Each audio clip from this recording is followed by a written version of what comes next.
आज हम लीडरशिप पर बात करेंगे, लेकिन किसी बिजनेस स्कूल की किताब से नहीं, बल्कि कुरुक्षेत्र के युद्ध के मैदान से। हमारे पास एक ऐसा स्रोत है जो दिखाता है कि कैसे एक लीडर के सिर्फ 10-12 शब्द उसकी पूरी टीम का भविष्य तय कर सकते हैं, और ये भी बता सकते हैं कि वो युद्ध जीतने वाला है या हारने वाला है। और ये बात हजारों साल पुरानी होने के बावजूद आज भी उतनी ही प्रासंगिक है। हम बात कर रहे हैं महाभारत की उस क्षण की, जब दो विशाल सेनाएं आमने सामने खड़ी हैं और युद्ध शुरू होने में बस कुछ ही पल बाकी हैं।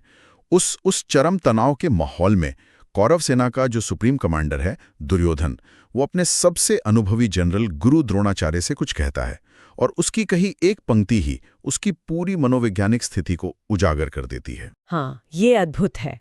आज का हमारा स्रोत गीता के पहले अध्याय का सिर्फ एक श्लोक है, 3रा श्लोक।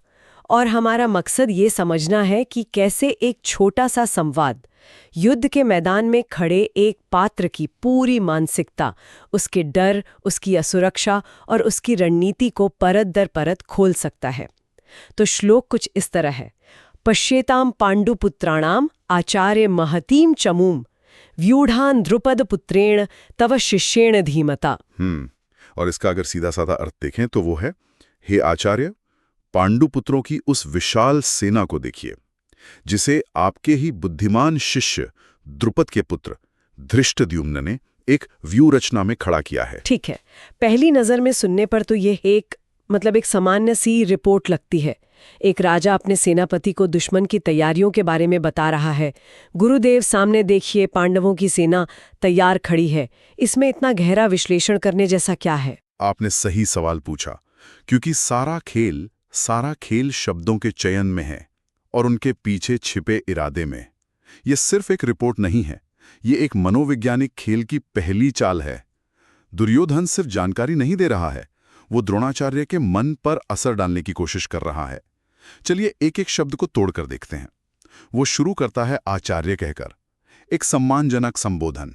हाँ, वो उनके गुरु हैं, तो आचार्य कहना तो स्वाभाविक है, लेकिन यहाँ ये एक औपचारिकता से ज्यादा है। वो इस शब्द से ये जता रहा है कि मैं आपका सम्मान करता हूं, पर मुझे आपसे कुछ उम्मीदें भी हैं। और इसके ठीक बाद वो कहता है, पांडु पुत्राणाम महतीम चमू, यानी पांडवों की विशाल सेना को देखो।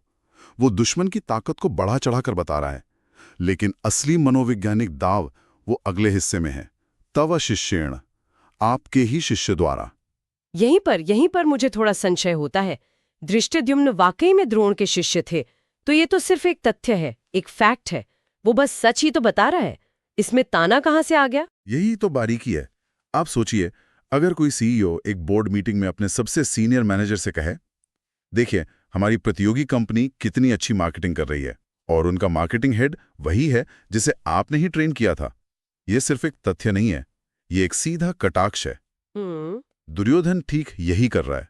वो द्रोणाचार्य को याद दिला रहा है, आपकी ही सिखाई हुई विद्या आज आपके खिलाफ खड़ी है। कहीं आप अपने पुराने शिष्य के प्रति कोई नरमी न बरतें। बिल्कुल। ये दुर्योधन के गहरे अविश्वास और असुरक्षा को दिखाता है। उसे अपनी ही सेना के सबसे बड़े योद्धाओं में से एक की निष्ठा पर शक है। समझ गई। तो ये आत्मविश्वास नहीं, बल्कि डर की भाषा है। एक लीडर जो अपनी टीम पर भरोसा नहीं करता, वो तो युद्ध शुरू होने से पहले ही आधा हार चुका है। ये बात मुझे आज के कॉर्पोरेट वर्ल्ड की याद दिलाती है। कई बार मैनेजर अपनी टीम के सदस्यों पर सीधे आरोप लगाने की बजाय ऐसे ही घुमा फिरा कर बात करते हैं, जो माहौल को और भी ज्यादा तनावपूर्ण बना देता है। बिल्कुल। और वो यही नहीं रुकता, वो धृष्टद्युम्न का परिचय द्रुपद पुत्रेण कहकर देता है, यानी द्रुपद का पुत्र। अब द्रोण और द्रुपद की दुश्मनी तो जग जाहिर है। द्रुपद ने द्रोण का अपमान किया था, और द्रोण ने अपने शिष्यों पांडवों की मदद से द्रुपद को हराया था। और धृष्टद्युम्न का जन्म ही द्रोण से बदला लेने के यज्ञ से हुआ था। तो दुर्योधन जानबूझकर द्रोण के सबसे पुराने और गहरे जख्म को कुरेद रहा है।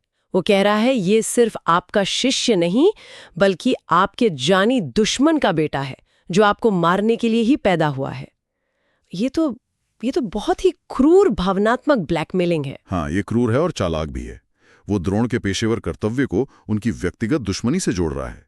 वो चाहता है कि द्रोण सिर्फ एक सैनिक की तरह नहीं, बल्कि एक अपमानित व्यक्ति की तरह लड़े जो बदला लेना चाहता है। वो उनकी भावनाओं को भड़काकर उनका सर्वश्रेष्ठ प्रदर्शन निकलवाना चाहता है।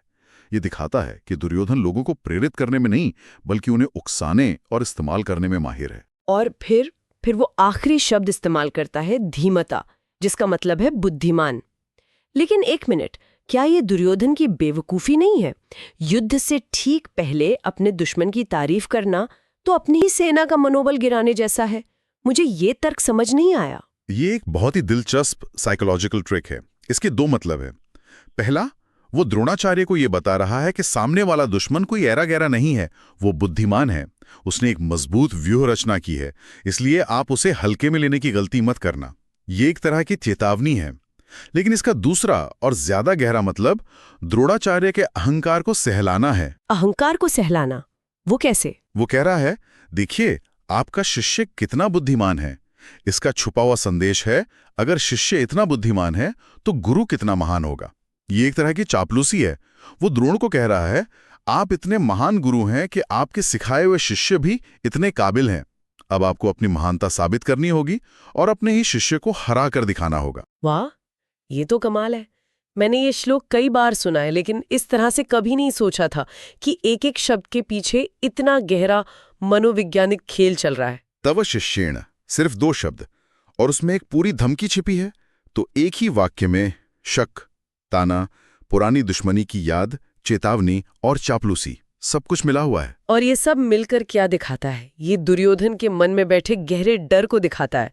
स्रोत में एक बहुत महत्वपूर्ण लाइन है, जब हम गलत मार्ग पर होते हैं तब चाहे हमारे पास शक्ति और संख्या क्यों न हो, मन में भय बना रहता है। दुर्योधन की सेना पांडवों से कई ज्यादा बड़ी है।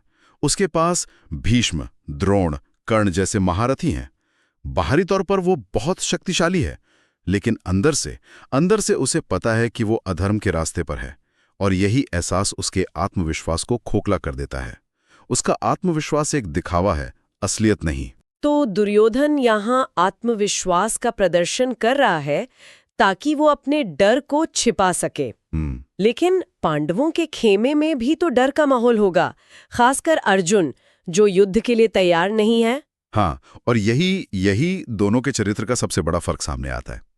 दुर्योधन का डर अपने अधर्म और पापों से उपजा है, इसलिए वो उसे छिपाने की, दूसरों पर डालने की और दूसरों को मैनिपुलेट करने की कोशिश करता है। दूसरी तरफ गीता के आगे के अध्यायों में हम देखते हैं कि अर्जुन भी डरा हुआ है।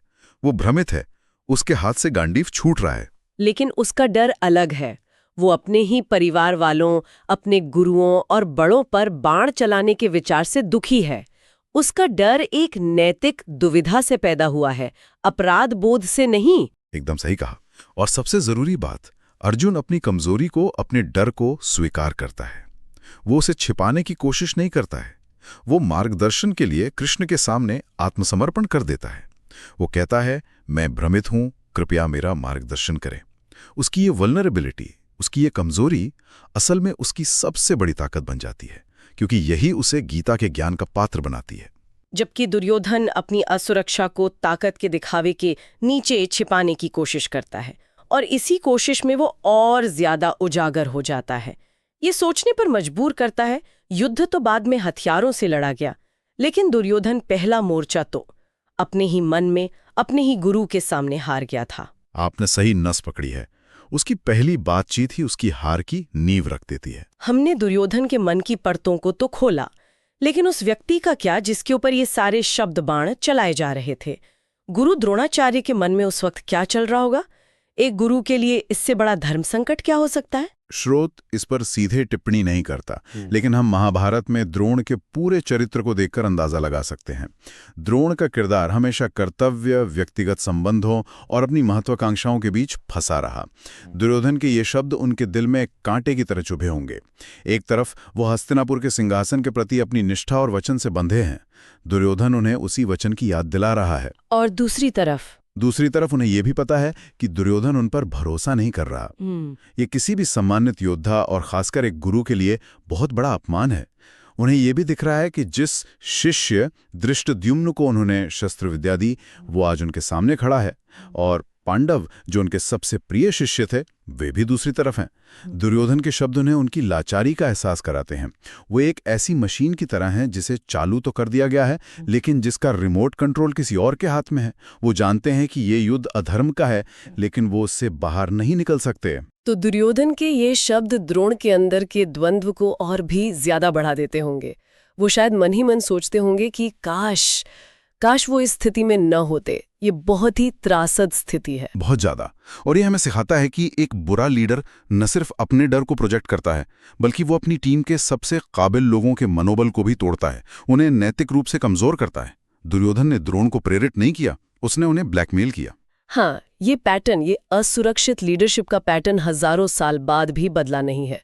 आज भी बोर्डरूम में बैठे किसी सीईओ के शब्दों में हम वही डर और असुरक्षा देख सकते हैं जो दुर्योधन के मन में थी। ये असल में कैसे दिखाई देता है? इसके कई क्लासिक संकेत हैं। चलिए एक काल्पनिक स्थिति सोचते हैं। एक कंपनी में एक बहुत बड़ा प्रोजेक्ट चल रहा है जो डेडलाइन से पीछे है। अब यहाँ दो तरह के लीडर होंगे। एक असुरक्षित लीडर दुर्योधन की तरह मीटिंग में क्या करेगा, वो सीधे समाधान पर बात नहीं करेगा। वो पहले अपनी टीम के किसी सदस्य की पुरानी गलती का जिक्र करेगा। वो कहेगा, पिछली बार भी मार्केटिंग टीम की वजह से लॉन्च में देरी हुई थी।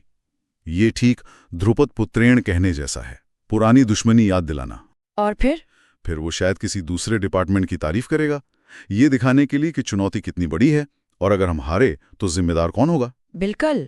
वो कहेगा, हमारी प्रतियोगी कंपनी ने इसी तरह के प्रोजेक्ट को 6 महीने में पूरा कर लिया था, उनकी टीम बहुत काबिल है। ये धीमता कहने जैसा है, दुश्मन की तारीफ करके अपनी ही टीम पर दबाव बनाना। वो क्रेडिट खुद लेगा और असफलता का ठीकरा दूसरों पर फोड़ेगा।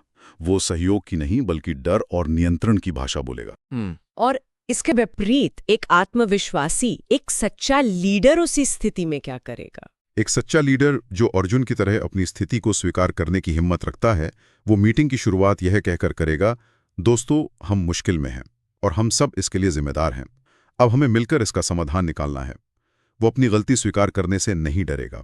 वो अपनी टीम से आइडिया मांगेगा, उन्हें सशक्त करेगा। उसे अपनी काबिलियत साबित करने के लिए लगातार दूसरों को नीचा दिखाने की जरूरत नहीं पड़ती। उसका आत्मविश्वास उसके शांत और स्थिर व्यवहार से झलकता है, न कि ऊंची आवाज या नाटकीय शब्दों से।